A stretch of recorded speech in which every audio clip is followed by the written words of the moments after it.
제가 지금 여기 서 있게 된 이유를 잠시 말씀을 드리려 합니다. 우선 제 소개부터 하자면 전 부록의 나이를 넘긴 지 3년 차가 됐고요. 그러나 여전히 매일매일 갈팡질팡하며 살아가고 있는 이신옥 자매의 남편으로 예인 연우의 보이는 울타리로 살아가고 있는 김천영이라고 합니다. 어느 날이 좋은 햇빛이 좋은 날이었습니다.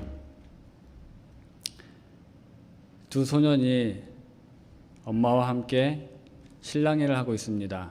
어서 올라가라는, 빨리 들어가라는 엄마의 재촉과 못 들어가겠다는 저와 동생 손잡고 빨리 올라가라고 계속 재촉하시는 엄마, 그게 저의 첫 예배당 생활의 시작이었습니다. 7살인지 8살인지 2살 터울의 동생과 함께 너무도 떨리고 지금처럼 떨리는 마음으로 못 들어가겠다고 떼쓰고 그랬던 그때로 시작으로 제 예배당 생활은 그렇게 시작이 됩니다. 초등학교 때만 해도 그냥 어린이 예배만 참석을 하고 그리고 친구들과 놀고 그때까지만 해도 크게 예배당 생활은 무리가 없었습니다. 매주 모여서 노는 것도 재밌었고, 근데 학생부가 되면서 중학교, 고등학교가 되면서 제가 다녔던 교회는 크지 않은 개척교회였기 때문에 학생부들도 학생부 예배뿐 아니라 주일 예배, 그리고 그러니까 오전 예배, 저녁 예배, 수요 예배, 금요 철야 예배를 모두 참석하는 분위기였고 모두가 또 이렇게 참석을 했었습니다. 그게 당연한 줄 알았고 그렇게 신앙생활을 하면서 그렇게 하다가 가면은 되는 줄 알고 그 생활을 쭉 오랜 시간 했었는데 그렇게 저에게 청소년 시절은 빠질 수 없어서 빠지면 안 되기에 여러모로 힘들어지는 상황이 생기에 참여하는 일이 되어버렸습니다. 그러던 중 고등학교를 졸업하고 대학과 재수를 해야 되는 상황과 군대를 가야 되는 상황 속에서 저에게 주어진 기회를 저는 잡아 군대를 갑니다. 군대를 가는 것은 당당하게 예배를 빠질 수 있는 저에게 절호의 찬스였습니다. 그렇게 26개월의 일탈을 마치고 전 다시 그 교회로 돌아갑니다. 그 당시에는 다른 곳을 갈 생각조차 안 했습니다. 당연히 그곳으로 가야 된다고 생각을 했고 그렇게 일탈의 시간을 속죄하는 마음으로 주일학교 교사, 성가대, 그 외에 교회에 필요로 하는 일이면 참 열심히 했습니다. 새벽 예배를 뺀 모든 예배는 또 참여를 계속 하였고요. 그런 시간이 결혼 전까지 계속되었습니다. 결혼하고 나서는 멀어진 집과 또 아이들과 그로 인해 주일 오전 예배, 저녁 예배만 드리고 주일학교 교사만 하던 상황에서 그마저도 주일 오전 예배와 어린이 예배만 드리던 상황으로 변해갔습니다. 그렇게 예배에 참석 못하는 죄책감 때문이었는지 모르겠지만 오히려 하나님, 예수님에 대한 궁금증은 더 커져만 갔고 내가 바로 믿고 있는 건지 어떻게 살아야 하는 건지 지금처럼 살다 가면 되는 건지 등등 여러 가지 질문들이 생기고 그 질문들이 설교 시간에 말씀을 통해서 해결되기를 바랬지만 그렇지 못했습니다. 그런 고민을 하던 중에 저희가 내놓은 내놓은 지 3년 만에 집이 나가게 되고 이사를 해야 되는 상황이 되었습니다. 그 이사를 하게 되면서 제 직장이 있는 일산 쪽으로 이사를 오게 되었고요. 이사를 계기로 제 신앙의 전환점을 삼고자 목사님께 교회를 옮기겠다고 말씀을 드리고 이사 온 그 주 예배를 끝으로 약 35년의 예배당 생활을 마치게 되었습니다. 그곳은 저에게 예수를 알게 해준 귀하고 감사한 곳입니다. 그러나 그곳에서 제가 배운 예수는 죽음 후에 만날 심판자, 나의 고통, 어려움을 해결해 줄 분 등등 지난주에 말씀하셨던 많은 분들이 바로 알고 계시지만 몇몇 분들이 잘못 알고 계신 예수, 그 몇몇에 해당하는 사람이 저였습니다. 사실 교회를 옮긴다고는 했지만, 그리고 아내에게도 교회를 찾고 있다고는 했지만, 제가 다녔던 비슷한 형태의 교회에 다시 다닌다는 건 예배당 위치만 바뀌는 것 같아서 저희 가정이 교회가 될 수 없을까, 교회가 되기로 결심하고 매주일 집에서 예배를 드리고 남은 시간은 가족과 여가를 보내며 오랜만에 풍성한 시간들을 보냈습니다. 그런 모습을 통해서 예수를 알 수 있다면 바랄 게 없었습니다.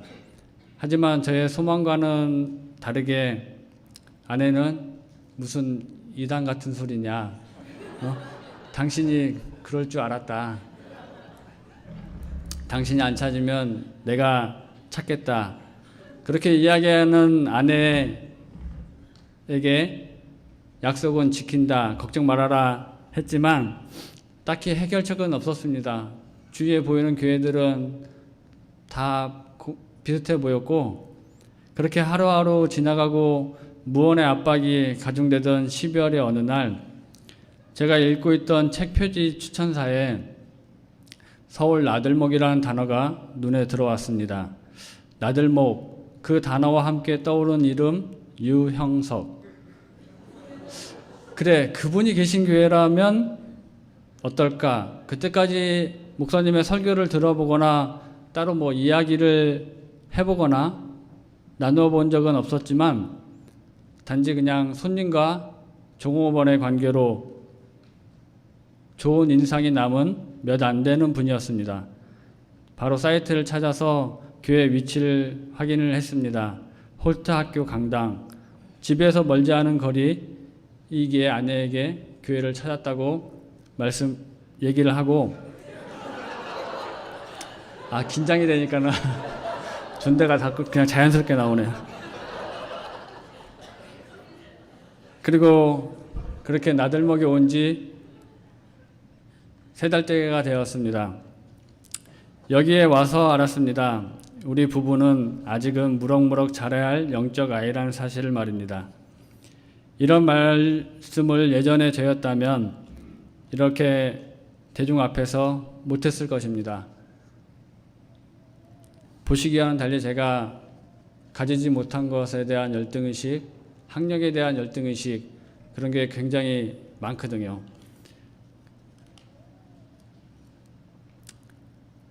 그래서 남들에게 싫은 소리 안 들으려고 더 애쓰고 살고, 그래서 그걸로 인해 때로는 더 힘들어 했는지도 모르겠습니다. 그런 제가 이런 고백을 하는 건 저희 부부가 영적 아이라는 사실은, 그 사실이 이제는 부끄럽지는 않습니다. 예배와 묵상을 통해 나의 모습 그대로 봐주시는 예수님을 느끼고 그 예수님을 닮아 있는 그대로 보아주시는 두 목사님, 그리고 가정교회 안에서도 그걸 느끼게 해주는 지체들이 있어서 지금은 기쁘고 행복합니다. 그리고 현재는 아이이지만 이 아이가 하루하루 자라가고 있음을 느끼고 언젠가는 영적 부모가 되어 다른 영혼들을 돌볼 날을 소망하며 기다려 봅니다. 이상이 제가 여기 서 있는 이유이고요. 이달의 말씀 제목으로 마무리를 하겠습니다. 예수님, 저에게 새로운 꿈을 주시고 그날이 오기 전에 예수님을 바로 알게 하셔서 진짜 그리스도인으로 살아갈 수 있게 하심을 감사드립니다. 마음이 뿌듯해지는 시간이었다고 고백하면 저만의 고백인지는 모르겠습니다만은, 제가 뿌듯했던 이유는 저와 말투가 굉장히 비슷한 분이 나눔을 해주셔가지고, 내가 저렇구나. 감사합니다. 거울을 보는 것과 같은, 저보다 훨씬 잘생기셨어요. 저는 이제 외모에 열등의식이 있어서. 감사합니다. 네. 우리 교회 가족 나눔, 이번 달 들어서 이제 세 번째 가족 나눔을 함께 들었는데요. 특징이 좀 보이시죠? 뭔가 확신이 없는 그런 나눔. 보통 간증이라 함은 귀순용사의 반공 강연처럼, 아멘 할렐루야가 저절로 나와야 되는 것이 보통 간증의 패턴인데, 우리는 계속 고민해가면서 답을 찾아가면서 그렇게 이제 한 걸음 한 걸음 걸어가는 가족들의 또 진솔한 나눔을 함께 나누면서, 저만의 독특한 스타일인지는 모르겠으나 저는 굉장히 감사하고 은혜를 많이 받는 그 또 세 분의 나눔이었고요. 계속해서 여러분들 한 분 한 분의 나눔들을 이곳에서 들을 수 있었으면 좋겠습니다. 오늘은 하나님 나라 복음으로의 초대 네 번째 시간으로, 그렇다면 그리스도인들은 어떻게 살아야 할 것인가, 그 예수를, 진짜 예수를 만난 사람들은 어떻게 살아야 할 것인가에 대해서 함께 나누는 시간입니다. 오늘날 교회의 현실을 바라보면 마치 요즘 정치권에서 유행하는 단어, 적폐라는 단어가 떠오릅니다. 적폐, 쌓이고 쌓인 폐단이라는 단어인데요. 적폐를 청산할 것이냐 말 것이냐, 그것을 덮어줄 것이냐 말 것이냐, 이런 논쟁도 정치권에 있습니다만은, 교회의 현실이 계속해서 적폐가 쌓여가는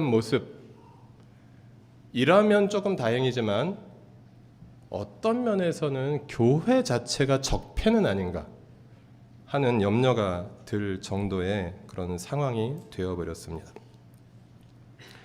우리가 속해 있고, 또 우리 교회도 전체 한국교회라는 공동체에 속해 있지만, 그 교회들의 특징은 좀 사람들의 눈살을 찌푸리게 하고 마음을 무겁게 합니다. 절대 권력을 휘두르다가 자식에게 물려주는 목사님들의 이야기가 몇 달에 한 번씩 우리의 마음을 무겁게 하는 뉴스거리가 됩니다. 최근에는 명일동에 있는 M교회, 그리고 굉장히 복잡한 방법의 세습이 이루어지고 있습니다. 인수합병식의 세습이라고 굉장히 기발한 세습이 이루어지고 있는 그런 상황 속에서 많은 그리스도인들이 염려하면서 지켜보고 있지만, 우리가 믿음이 없어서 그런지는 몰라도 이 문제가 제대로 해결될 것 같지만은 않다라는 염려가 더 많이 듭니다. 또 지난 가을부터 해서 겨우내 계속되었던 그 성조기 집회, 박근혜 씨를 옹호하고 성조기를 흔들던 분들이 보통 한 세 그룹으로 나뉘는데, 한 그룹은 이제 그분의 팬클럽, 또 한 그룹은 군복 입고 선글라스를 쓰신 할아버지들, 또 한 그룹은 대형교회 교인분들이었다라는 사실입니다. 어쩌면 그렇게 그 선명한 정치 집회와 종교 집회가 전혀 무리 없이 콜라보레이션 되는지 저희들은 참 이해할 수 없는 지점이 있습니다. 그리고 또 여러분이, 어떤 분들이 말씀하시지만 우리 교회는 참 사람들이 젊은 것 같다 말씀하시거든요. 근데 사실 꼭 그렇지만도 않습니다. 교회의 젊은이들이 사라져가고 있습니다. 어느 교회, 여러분이 알고 계신 어느 교회 평균 연령이 2015년에 계산을 해보니까 39세였습니다. 근데 작년에 계산해 보니까 한 살씩 더 먹으셔서 40세가 되었습니다. 평균 연령 40세의 교회가 젊어 보이는 인상을 줄 정도로 한국 교회는 그렇게 나이 들어 가고 있습니다. 교회의 미래는 어떤 모습일지 걱정이 됩니다.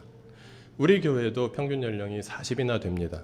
그 이유 중에는 여러분들 중에서 20살, 20몇 살짜리 자식을 둔 부모님 세대가 거의 안 계십니다. 한 5분이나 되실까 말까 하는 정도라서 그런 면이 사회학적으로 이제 그 또래의 자식들이 없는 세대가 모인 교회이기 때문에 20대가 좀 적기는 하지만은, 그러나 이 모습이 계속되면 교회는 또 그 세대로 볼 때 굉장히 기형적인 구조를 가게 되지 않을까 생각합니다.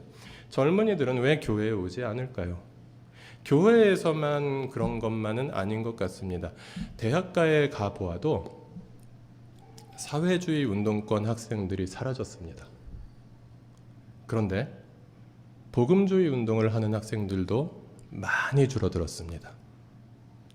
이 세상을 뭔가 바꾸어 보고자 하는 사람들이 없어진 대학가에 약육강식의 세상 속에서 그냥 각자 도생하는 것을 배우고 그것을 위해서 몸부림치는 사람들의 그 치열한 경쟁만이 남아있는 현실은 우리의 가슴을 아프게 합니다.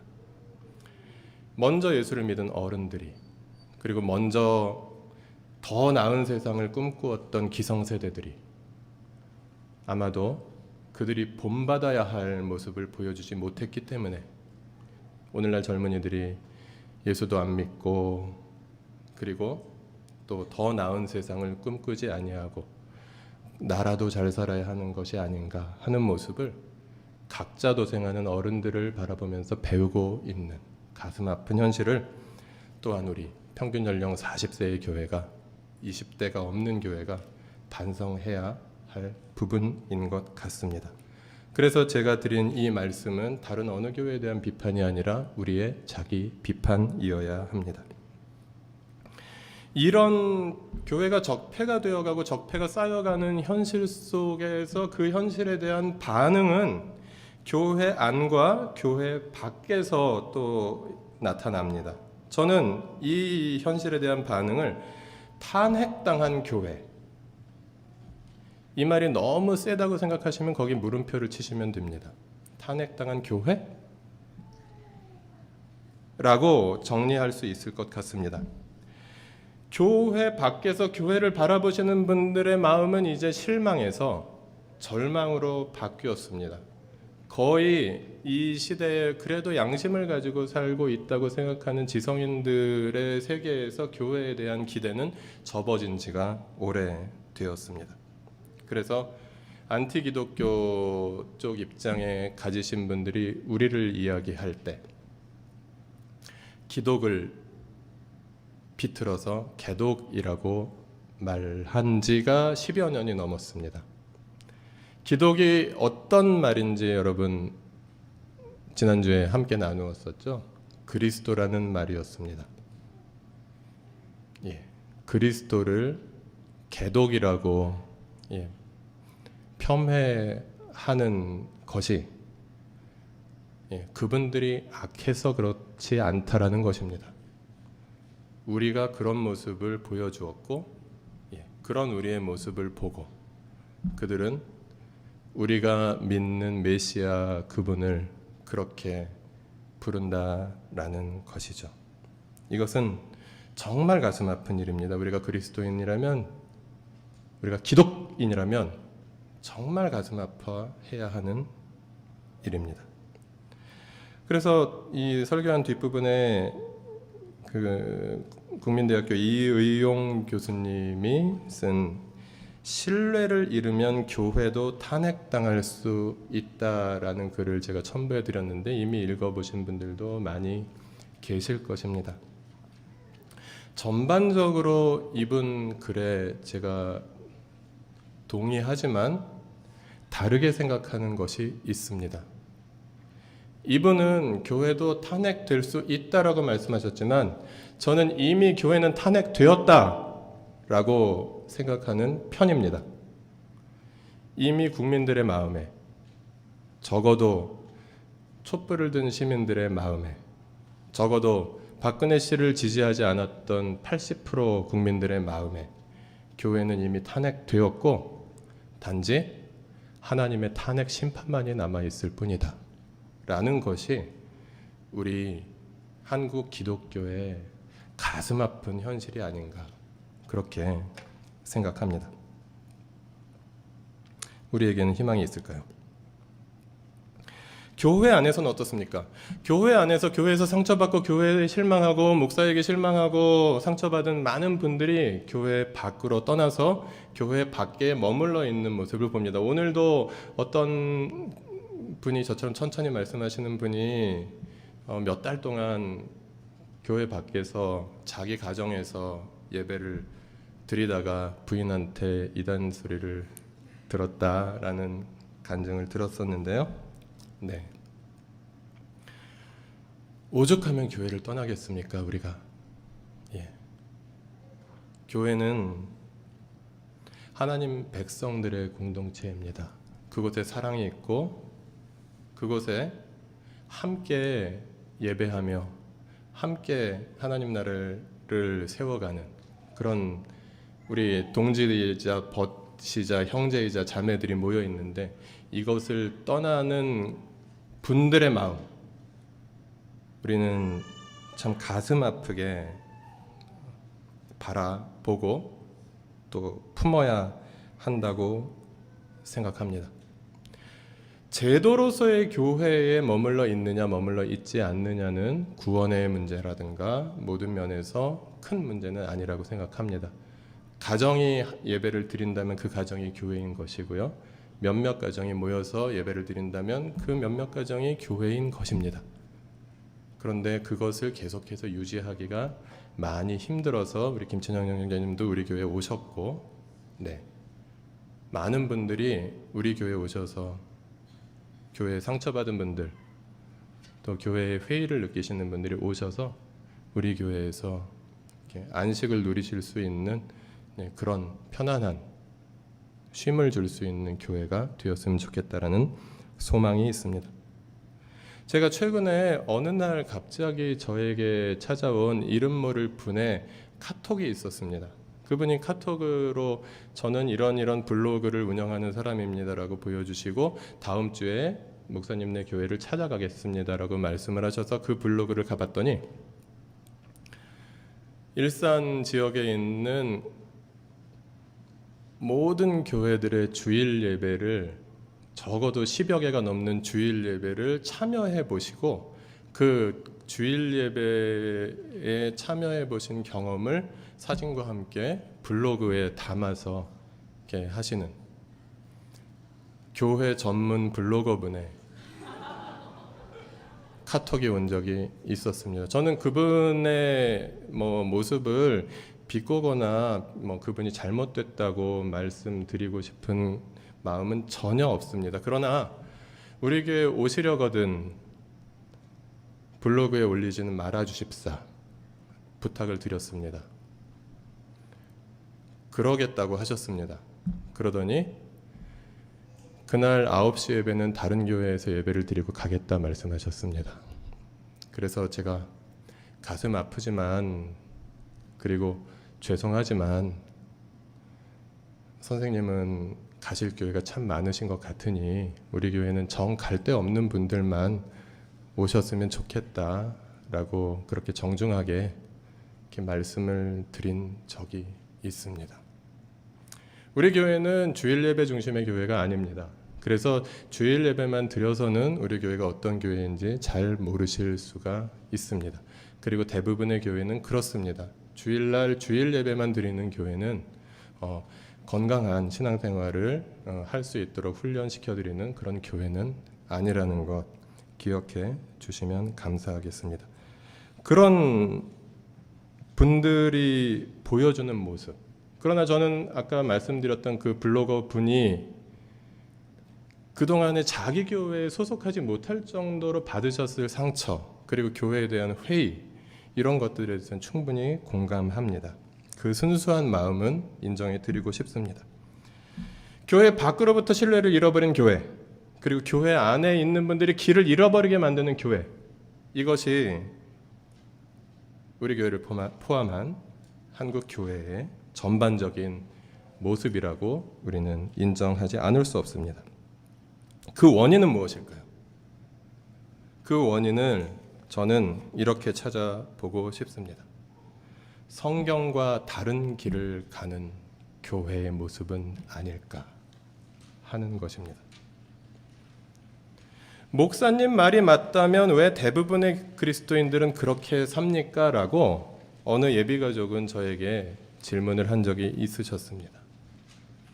저는 그 질문에 대해서 너무 뻔한 대답밖에 드릴 수 없습니다. 성경을 제대로 가르치지 않았기 때문인 것 같다고 저는 추측합니다. 교인들이 스스로 성경을 해석할 수 없는 종교개혁교회, 이게 말이 됩니까? 사제가 성경을 해석해서 그것을 획일적으로 떠먹여주는 교회, 그것이 잘못되었다고 500년 전에 종교개혁을 한 결과가 우리가 신앙생활을 하고 있는 프로테스탄트 교회입니다. 그렇다면 여기 계신 모든 분들은 자기 나름대로 조금 예리하거나 조금 무디거나 할지는 몰라도 자기 나름대로의 어떤 성경 해석을 올바르게 할 수 있는 능력이 이미 갖추어져 있어야 합니다. 많은 분들이 그렇게 하고 계시고 그리고 적어도 연습하고 계십니다.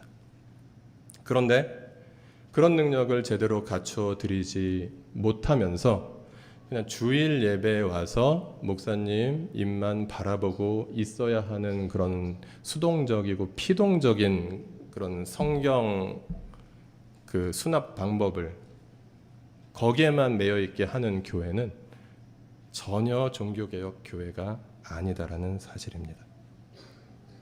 근데 어떤 분들은 질문하실 거예요.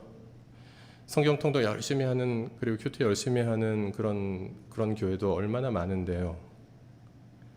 성경을 읽어도 색안경을 끼고 읽는다면 보아야 할 것들이 아무 선입견 없이 바라보면 성경에 분명히 나타나는 그런 하나님의 그 메시지가 그것이 나타나지 않는 방법으로, 그래서 자기 눈을 가리고 자기 눈에 필터를 끼우고 색안경을 끼고 성경을 바라본다면 아무리 성경을 읽어도 정의와 평화를 추구하지 않을 수 있다는 것입니다. 성경의 정의와 평화에 대한 소망이 얼마나 가득한데 이 세상의 정의와 평화는 운동권들이나 얘기하는 것이라고 그냥 치부하고 그냥 개인적인 신앙생활에만 몰두하게 하는 그런 색안경을 끼워주는 교회들, 성경을 굉장히 오용하고 있는 것이죠. 색안경을 벗고서 성경을 읽으면 탄핵당한 박근혜 씨를 옹호하거나 그분이 저지른 국정농단을 옹호할 수가 도대체가 없습니다. 그런데 대형교회 교인들이 단체로 나가서 성조기를 흔드는 것은 그분들이 성경을 분명히 읽을 텐데 어떻게 읽는지 우리가 추측하고 남음이 있습니다. 색안경을 벗고 성경을 읽으면 약자들, 우는 자들을 하나님께서 얼마나 사랑하시는지, 그들의 아픔을 얼마나 하나님께서 애통해 하시는지, 그래서 교회가 그들에게 어떻게 하기를 원하시는지 모를래야 모를 수가 없습니다. 그런데 그렇지 못한 교회의 현실입니다. 그렇다면 성경은 진짜 그리스도인들을 뭐라고 말하는지 한번 찾아보았으면 좋겠습니다. 오늘 본문인 베드로전서 2장 9절 10절 말씀 같이 읽겠습니다. 그러나 여러분은 택하심을 받은 족속이요 왕과 같은 제사장들이요 거룩한 민족이요 하나님의 소유가 된 백성입니다. 그래서 여러분을 어둠에서 불러내어 자기의 놀라운 빛 가운데로 인도하신 분의 업적을 여러분이 선포하는 것입니다. 여러분이 전에는 하나님의 백성이 아니었으나 지금은 하나님의 백성이요 전에는 자비를 잃지 못한 사람이었으나 지금은 자비를 입은 사람입니다. 이 말씀 말고도 많은 부분에서 그리스도인이라는 사람들, 메시아를 따르는 사람들의 정체성이 얼마나 놀라운 것인지, 그들의 삶이 얼마나 새로워져야 하는 것인지를 많은 본문에서 말해주고 있거든요. 그래서 그리스도인이라는 건 그냥 주일날 교회 다니는 사람들이 아닌 것이죠. 그냥 헌금 열심히 내고 교회 봉사 조금 하면 좋은 그리스도인 것이 아니라는 것입니다. 성경이 말하는 새로운 정체성과 삶의 이유를 성경을 교회에서 가르쳐 주지 않았기 때문에, 혹은 가르쳐 주었어도 색안경을 끼고 가르쳐 주었기 때문에 제대로 알지 못하는 모습이 오늘날 한국 교회가 부끄러운 모습을 보이는 이유는 아닐까. 저희는 그렇게 생각하는 굉장히 보수적인 성경관을 가진 교회입니다. 그 대안은 우리가 지금까지 3주간 나누었듯이 메시아가 주신 새로운 정체성과 삶의 이유를 우리가 공동체로서 함께 살아내야 한다라는 것이 우리의 대안이요, 우리가 추구하는 그런 해결책입니다. 베드로전서 2장 10절에 너희가 이전에 하나님의 백성이 아니었으나 지금은 하나님의 백성이다 라는 표현이 있습니다. 하나님의 백성들은 새로운 희망을 발견한 사람들입니다. 우리가 2주 전에 읽었던 이 말씀 같이 읽어볼까요? 베드로전서 3장 말씀입니다. 다만 여러분의 마음속에 그리스도를 주님으로 모시고 거룩하게 대하십시오. 여러분이 가진 희망을 설명하여 주기를 바라는 사람에게는 언제나 답변할 수 있게 준비를 해두십시오. 그러나 온유함과 두려운 마음으로 답변하십시오. 선한 양심을 가지십시오. 그리하면 그리스도 안에서 행하는 여러분의 선한 행실을 욕하는 사람들이 여러분을 헐뜯는 그 일로 부끄러움을 당하게 될 것입니다. 이것이 하나님 나라 백성의 정체성이며, 이것이 하나님 나라 백성들이 희망을 품고 살아가고, 그래서 그 희망을 품고 살아가는 희망에 찬 하나님 나라 백성들을 바라보면서 사람들이 너희는 왜 그렇게 박해를 받으면서도 희망에 차서 살아가느냐라고 질문하게 된다는 것입니다. 그것이 하나님 나라 백성들의 모습입니다. 나들목 일산교회는 잘하고 있냐, 그런 질문이 나와야겠죠. 아직 미미하다고 고백할 수밖에 없습니다. 그러나 저희들은 성경에 써 있는 대로 하고자 노력하기 시작했습니다.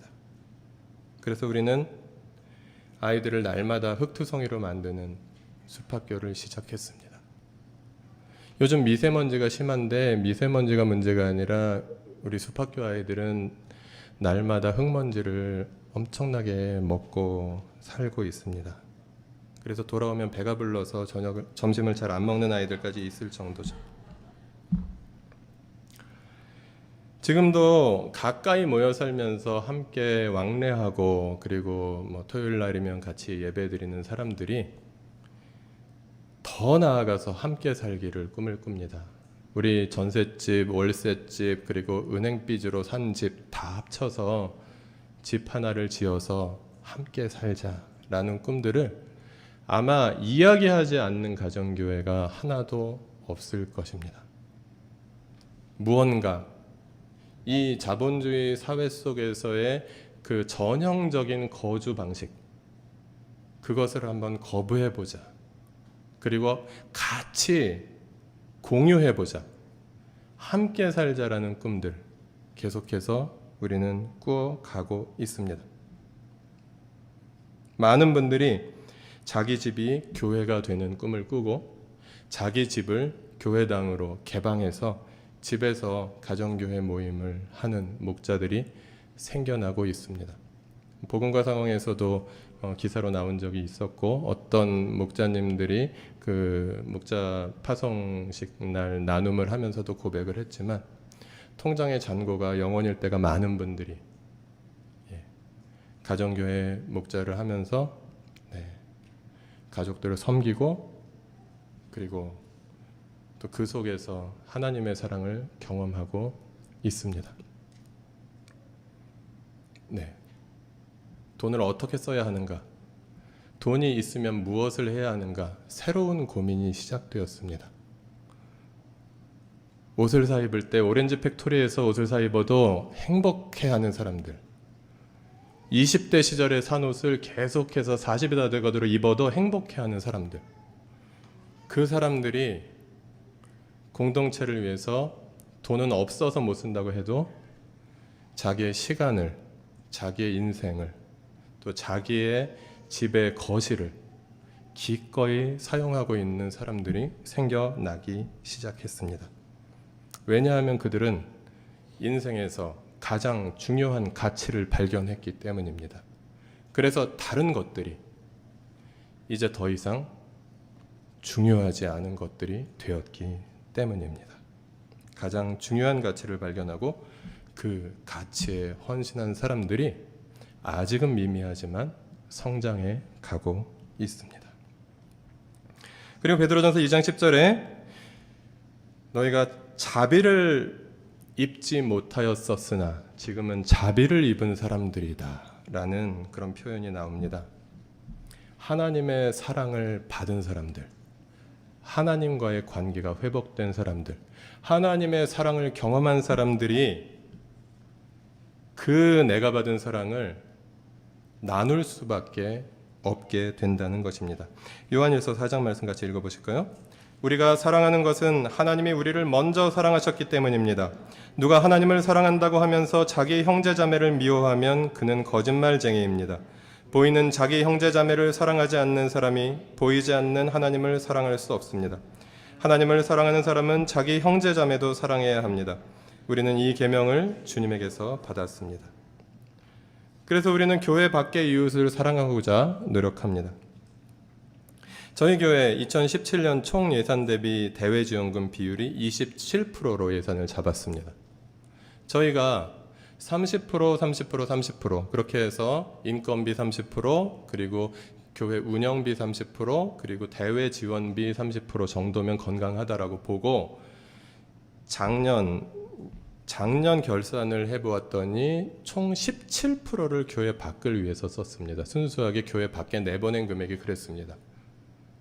17%면 30%에 한참 못 미치기 때문에 언제 우리는 조금 건강해질까? 물론 30%가 다는 아니죠. 더 올려야 함에도 불구하고요. 언제 우리는 30%에 도달할까 생각했는데 올해 예산을 감사하게도 27%를 밖을 위해서 쓸 수 있도록 또 하나님께서 은혜를 우리에게 허락해 주셨습니다.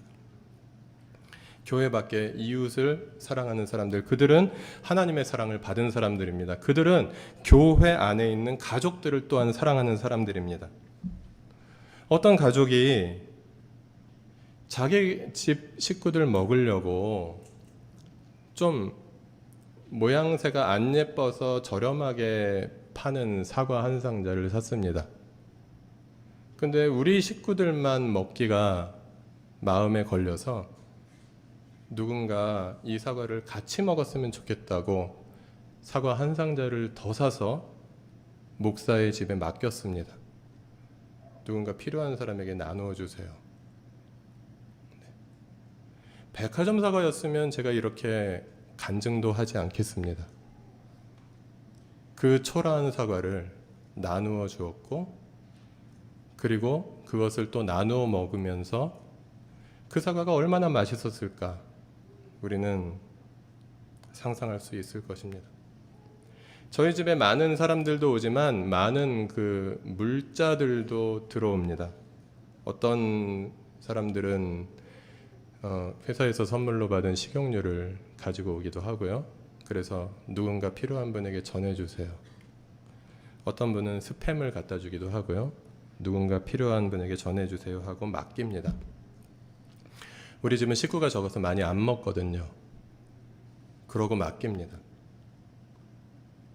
식구가 적어도 자기가 먹을 수 있습니다. 오랫동안 두고두고 먹으면 됩니다. 식구가 적다고 해서 나눠 먹지 않습니다. 썩으면 버리면 됩니다. 그런데 그런 모습들이 대단한 것을 나누는 것이라서가 아니라 그런 작은 마음들이 이것이 사랑받은 사람들의 마음은 아닐까 저는 그래서 여러분의 목사 노릇을 하는 것이 참 감사하고 행복할 때가 많이 있습니다. 그리고 교회 안에 나보다 어려운 분들을 위해서 바나바 헌금을 이렇게 모아주시고 그래서 그 바나바 헌금이 필요한 분에게 나누어질 수 있도록 헌금해 주시는 분들이 계시고 그리고 어떤 분들을 지정해서 남몰래 헌금으로 드려서 그분에게 전달되도록 하는 지정 헌금이 많은 금액은 아니지만 계속해서 끊어지지 않고 있는 모습. 이것은 사랑받은 사람들이 마땅히 해야 할 모습입니다. 물론 마땅히 해야 할 모습이기 때문에 그걸 가지고 우리가 칭찬받을 수는 없지만, 그러나 그것조차도 대단해 보이는 것이 한국 교회의 현실은 아닌가 하는 생각도 드는 것이죠. 저희 집에 뭐 식용유 가져오시라, 스팸 가져오시라 이런 뭐 권장을 하기 위해서 그런 말씀 드리는 것이 아닙니다. 안 가져오셔도 되고요. 네, 알아서 나눠주시면 됩니다. 알아서 나눠 드시면 됩니다. 하나님께서 주신 사랑으로 서로 사랑하는 사람들, 그래서 교회 밖의 이웃을 사랑하고 그리고 교회 안에 가족을 사랑하는 사람들이 진짜 그리스도인이다. 우리가 그 수준에 도달했는지는 모르겠으나 그렇게 되기를 소망하며 또 계속해서 바라보며 함께 걸어가고 있다 말씀드리고 싶습니다. 그리고 베드로전서 2장 9절에 주님의 업적을 선포하는 사람들이라는 표현이 나옵니다. 그래서 여러분을 어둠에서 불러내어 자기의 놀라운 빛 가운데로 인도하신 분의 업적을 여러분이 선포하는 것입니다 라고 베드로 사도는 말합니다. 같이 베드로전서 2장 20절부터 21절까지 말씀 함께 읽겠습니다. 그러나 선을 행하다가 고난을 당하면서 참으면 그것은 하나님께서 보시기에 아름다운 일입니다. 바로 이것을 위하여 여러분은 부르심을 받았습니다. 그리스도께서는 여러분을 위하여 고난을 당하심으로써 여러분이 자기의 발자취를 따르게 하시려고 여러분에게 본을 남겨 놓으셨습니다. 네, 그들은 어둠 속에서 우리를 빛의 자녀로 불러주신 분의 업적을, 하나님께서 예수 메시아를 통해서 하신 일을 선포하는 사람들입니다. 말로만 선포하지 아니하고 삶으로 선포하는 사람들입니다. 그러다가 고난도 받고 그러다 불이익도 당하고 그러다 박해도 받고 그렇게 될 수 있는 사람들입니다. 그 삶은 개인의 수호신으로서 예수를 믿는 사람들은 상상할 수 없는 일입니다. 개인의 수호신으로서 예수를 믿으면 나에게 박해는 찾아오지 않아야 합니다. 나에게 병도 찾아오지 않아야 합니다. 나에게 모든 불행한 일은 찾아오지 않아야 합니다. 왜냐하면 하나님께서 나를 지켜주시기 때문에. 그러나 이 깨어진 세상 속에서 우리가 그리스도인으로 산다고 해서 이 깨어진 세상의 그 깨어짐이 우리에게 찾아오지 않는 그런 보험하게 생기는 것이 기독교 신앙은 아니다라는 것입니다. 그 고통 속에서 그 고통을 믿음으로 받아들이며 그 고통을 극복하는 법을 배우며 그리고 혼자서 극복할 수 없는 고통을 함께 기도하며 그리고 내 가족이, 내 형제 자매가 그것을 극복할 수 있도록 도와주며 도와줄 수 없어도 함께 울어주며 그렇게 함께 살아가는 사람들이 주님의 업적을 선포하는 사람들이라는 것이죠. 메시아를 따르며 변화된 삶으로 복음을 전하는 사람들입니다. 제가 여러분께 질문 하나를 드리고 싶습니다. 기독교인들이 성경대로 살면 어떤 일이 벌어질까요? 만약에 기독교인들이 성경대로 살면 이 세상 모든 사람들이 꿈꾸는 세상보다 아름다운 세상이, 지상 낙원 같은 세상이 당장이라도 온 세상에 펼쳐질 것입니다. 그러나 이 질문은 얼마나 통탄할 만한 질문입니까? 기독교인이 성경대로 살면? 이라는 질문. 당연히 성경대로 살아야 하는 사람들이 성경대로 살면 어떤 일이 벌어질까 상상해야 하는 이 사회와 교회의 풍조 속에서 또 우리도 그 통탄의 이유가 되고 있는 그런 한 자리를 차지하고 있는 사람들로서 참 부끄러움을 느끼지 않을 수 없습니다. 여기 두 사람의 종교는 다르지만 친구였던 사람들의 기독교에 대한 고백이 있습니다. 나는 예수를 좋아하지만 기독교인들은 좋아하지 않는다. 그들은 예수를 닮지 않았기 때문이다. 라고 인도의 간디 선생님이 이렇게 이야기했습니다. 그 이야기를 들은 스테일리 존스 목사님은 우리는 부드러운 형태의 기독교를 세상에 주입시켰고 결과적으로 이것은 진정한 기독교를 반대하는 증거물이 되었다. 진정한 기독교를 조금 다르게 번역하면 성경적 기독교라고 말할 수 있겠습니다. 예수가 어떤 분이신지 알고 그분의 사역과 삶을 본받고 따라가는 사람들이 신앙해야 하는, 마땅히 따라야 하는 기독교, 그 신앙을 가르쳐주지 아니하고 부드러운 형태의 기독교, 예수를 개인의 구주로 받아들이고 그냥 거기서 끝나버리는 기독교, 그런 기독교로 만들어버렸을 때 결과적으로 진정한 기독교는 그 모습을 세상에서 찾기 힘들어졌다라고 영국의 또 위대한 선교사님 한 분이 이렇게 말씀하셨습니다. 모든 기독교인들이 성경대로 살면 아마 세상은 이렇게 차갑지 않을 것입니다. 그렇다면 그것을 한탄할 것이 아니라 우리라도 그렇게 살아야 하지 않겠습니까? 우리가 대한민국을 바꿀 수는 없고 동아시아를 바꿀 수는 없다고 하더라도 고양시에 조금이라도 영향을 미칠 수 있어야 하지 않겠습니까? 고양시가 너무 크면 뭐 탄현동, 대화동, 우리가 사는 동네라도, 아니 우리 아파트 단지라도 영향을 미칠 수 있어야 하지 않겠습니까? 그래서 우리는 조용하게 그러나 우직하게 한 걸음 한 걸음 성경에서 말하고 있는 예수님의 길을 따라 걸어가는 사람들이 되고자 합니다. 진짜 그리스도인이라는 칭호를 받기 위해서가 아닙니다. 그리스도인은 마땅히 그 길을 걸어가야 하기 때문입니다.